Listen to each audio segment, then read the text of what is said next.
안녕하세요. 빅머니의 권미란입니다. 시장의 상단을 내리누르고 있는 현재 시장의 핵심 이슈는 금리 정책과 무역 전쟁, 이에 따라서 비용이 올라간다라는 것입니다. 이러한 비용 증가가 기업과 개인들에게 부담을 주면서 앞으로의 수요와 경기에 악영향을 줄 수 있겠다라는 것인데요. 얼마 전에 보여드렸던 그림 다시 하나 보겠습니다. 래퍼 곡선인데요. 세율과 세수의 상관관계를 설명하는 그래프입니다.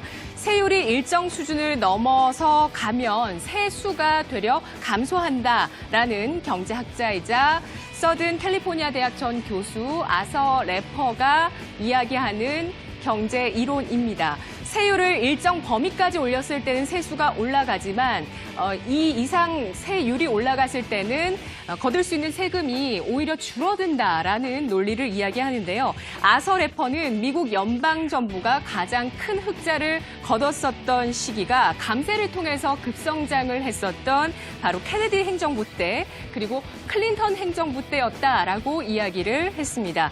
취임하자마자 법인세를 인하한 이 트럼프 행정부도 시간이 흐르면 세수가 늘 수 있을 것이다 라고 그가 전망을 하고 있는데요.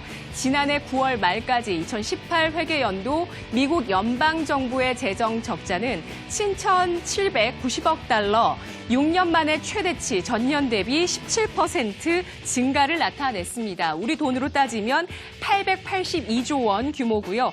향후 이러한 재정 적자와 무역 적자를 줄이고 경제 성장까지 이루어 나가야 하는 것이 이번 트럼프 정권의 남은 숙제입니다.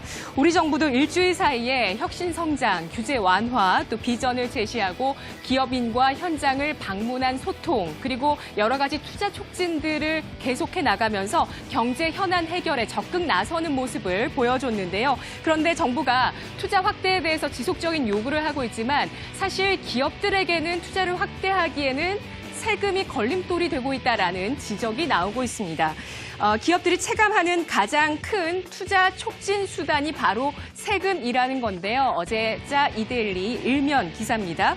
법인세율이 최고 25%까지 올라간 상황 속에서 현재 법인세 부담을 상쇄하는 세 공제율은 줄어들고 있습니다. 2013년에 12.1%였는데 2011년 기준 현재 4.1%까지 크게 줄어들어 있는 상황입니다. 정부가 투자를 외치고 있지만 이렇게 기업들에게 주는 세금 혜택은 계속해서 줄이면서 쥐어짜고 있고 이러한 세금 부담이 커져서 정부가 실질적으로 성과를 내기 위해서는 사실 기업들에게 주는 세금 혜택이 특효약이 될 수 있겠다라는 지적인데요. 우리나라 투자자들도 투자를 한다는 그 사실 하나만으로 내는 세금이 있습니다. 수익과 손실에 관계가 없죠. 증권거래세, 세금을 팔 때 내는 세금이고요. 코스피 같은 경우는 0.15%, 코스닥과 코넥스는 0.3%, 비상장 주식은 0.5%의 세금을 매깁니다. 이번에 더불어민주당 이해찬 대표가 현재 자본시장을 개편하기 위해서는 이렇게 세제 개편을 공론화할 시점이다라고 이야기를 하고 있는데요. 다시 한번 증권가의 수건 문제가 수면 위로 떠오르고 있습니다.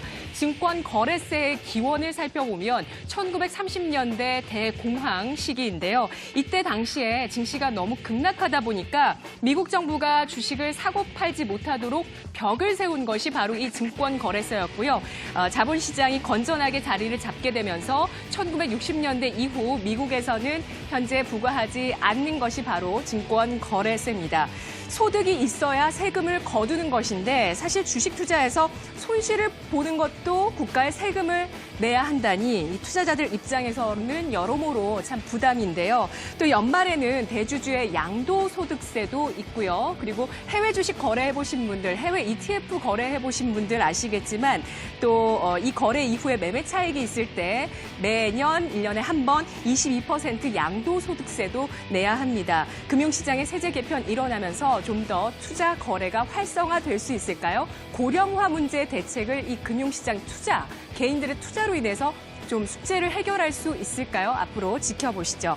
어제 존 보글 뱅가드 그룹 창립자가 향년 89세의 나이로 별세했습니다. 인덱스 펀드를 만든 인물이고요. 그가 이끄는 뱅가드 그룹은 현재 우리 돈으로 5,725조 원의 규모의 돈을 운용하고 있습니다. 워런 버핏이 2017년 3월 주주들에게 보낸 서한에서 미국 투자자들을 위해 가장 공헌을 많이 한 사람을 동상을 세운다면 단연 이 보글이어야 한다라고 말한 적이 있었고요. 월스트리트 저널 같은 경우는 30년 넘게 투자자들의 권리를 위해서 헌신한 십자군이다라고 그를 평가했는데요. 그 이유는 그의 철학, 인덱스 펀드 때문입니다. 인덱스 펀드는 시장 지수를 따라가는 펀드인데요. 수동적이라는 의미에서 패시브 펀드로 분류가 됩니다. 시장 평균의 수익률을 추종하고 있고요. 그리고 수수료는 최소화해서 만들어지게 된 그가 1976년 세상에 내놓았었던 펀드입니다. 존 잭 보글은 상식 투자 소책이라는 그의 저서에서 이렇게 이야기를 하는데요. 함께 보시죠. 수수료 등 비용은 최소화하고 궁극적으로 상장 주식을 모두 소유해서 장기로 가져가는 게 최선의 투자 전략이다라고 철학을 이야기했습니다. 그의 생각에 따라 나온 결과물이 바로 인덱스 펀드였던 건데요.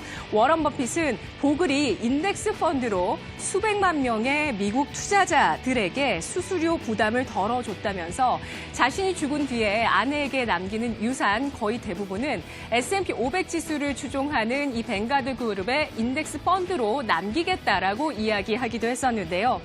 기회비용이라는 말이 있습니다. 제가 아는 슈퍼개미 이 자산가 분이 자신의 자녀 교육에서 단 한 가지 경제 교육을 했는데 가르쳐준 개념이 바로 이 기회비용이라고 이야기하시더라고요. 여러분도 함께 알아보시죠. 기회비용은 어떤 선택으로 인해서 내가 포기하게 되는 기회의 가치를 이야기합니다. 따라서 내가 최선의 선택을 하기 위해서는 어떤 걸 봐야 되느냐, 내가 포기하게 되는 가치는 과연 얼마나 되느냐, 이것을 따지는 건데요.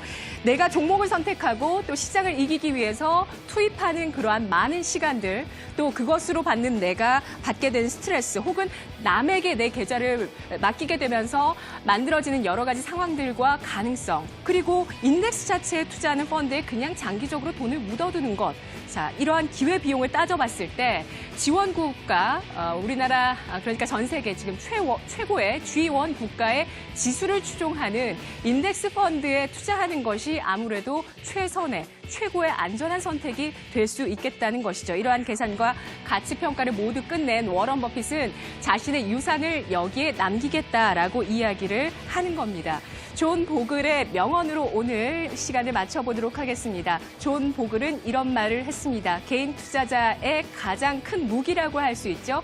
시간은 당신의 편입니다. 오늘 마음에 드시는 종목, 급등하는 종목 좋아 보이셔도 오늘 매수 안 하셔도 괜찮습니다. 시간은 여러분의 편이니까요. 이 시각 주요 경제 뉴스 오상혁 아나운서입니다.